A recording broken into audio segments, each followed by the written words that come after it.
Technology మహిమ అని చెప్పి కూడా మీకు తెలియజేస్తున్నా. ఇంకో పక్క మీరు ఏ పని చేయాలన్నా దానికి అనుకూలంగా ఏమేం చేయాలని నేను ఆలోచిస్తున్నాను. ఈరోజు పింఛన్ ఇస్తే మీ దగ్గర అభిప్రాయ సేకరణ చేస్తున్నాను. అన్నా క్యాంటీన్లో మీరు భోంచేస్తే పరిశుభ్రంగా ఉందా, ఏ విధంగా ఉందో సమాచారం తీసుకుంటున్నాను. లేకపోతే మీరు గ్యాస్ ఇస్తే అది సక్రమంగా ఇచ్చారా లేదా, మధ్యవర్తులు డబ్బులు అడిగారా, ఈ సమాచారం తీసుకుంటున్నాను.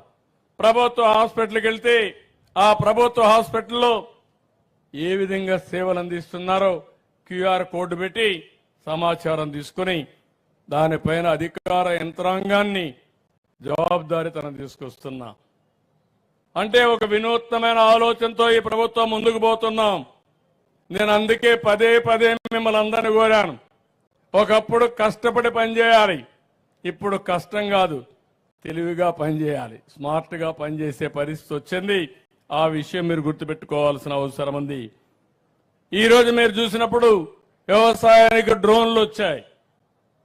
ఎక్కడైనా కానీ తెగుళ్ళు వస్తే ఎక్కడ తెగుళ్ళు వచ్చాయో అక్కడే మందు కొట్టే పరిస్థితి వస్తూ ఉంది.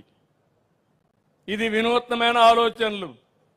ఈరోజు వ్యవసాయ పరికరాలన్నీ ఆధునికమైన పరికరాలన్నీ వచ్చే పరిస్థితి వచ్చింది.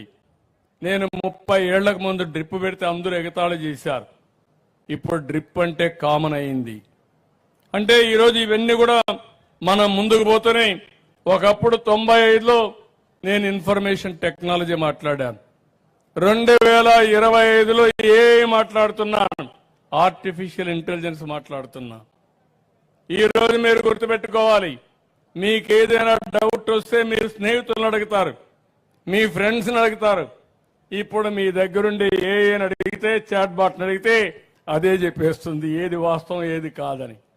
దానిపైన మీరు ఆలోచించుకునే పరిస్థితి వస్తారు. ఒక పక్క ఐటీ పిల్లలు యూజ్ కేసెస్ తయారు చేసే పరిస్థితికి వస్తున్నారు. నేను ఒకప్పుడు చెప్పాను, ఉద్యోగం చేయమని చెప్పాను. ఆ తర్వాత ఉద్యోగం చేయడం కాదు, ఉద్యోగాలు ఇచ్చే స్థాయికి మీరు ఎదగాలని చెప్పాను. అదేదో హైదరాబాద్కో బెంగళూరుకో ఢిల్లీకో పోవాల్సిన అవసరం లేదు.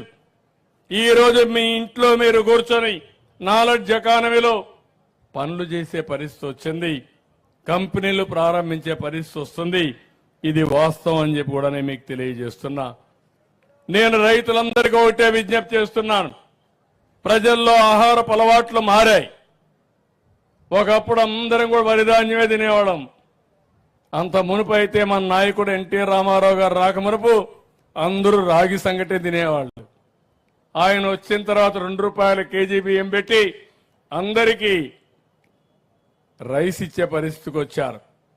ఈ రోజు రైస్ కూడా తినే పరిస్థితి లేదు. చాలా మంది షుగర్ వస్తుందని రైస్ మానేసి కూరగాయలు ఎక్కువ తింటున్నారు, లేకపోతే ప్రోటీన్స్ ఎక్కువ తింటున్నారు, మిల్లెట్స్ ఎక్కువ తినే పరిస్థితికి వస్తున్నారు.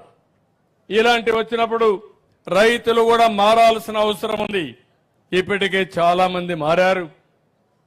ప్రజల ఆహార అలవాట్లు బట్టి మన పంటల విధానానికి కూడా శ్రీకారం చుట్టాం. రాయలసీమలో హార్టికల్చర్ వస్తా ఉంది, ఆంధ్రాలో అక్వాకల్చర్ వస్తా ఉంది, మిల్లెట్స్ ఎక్కువ ఉత్పత్తి చేసే పరిస్థితికి వచ్చారు.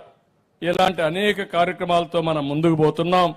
ఈ విషయం కూడా మీరు ముందు గుర్తుపెట్టుకోవాల్సిన అవసరం ఉంది. నేను అందుకని ఒకప్పుడు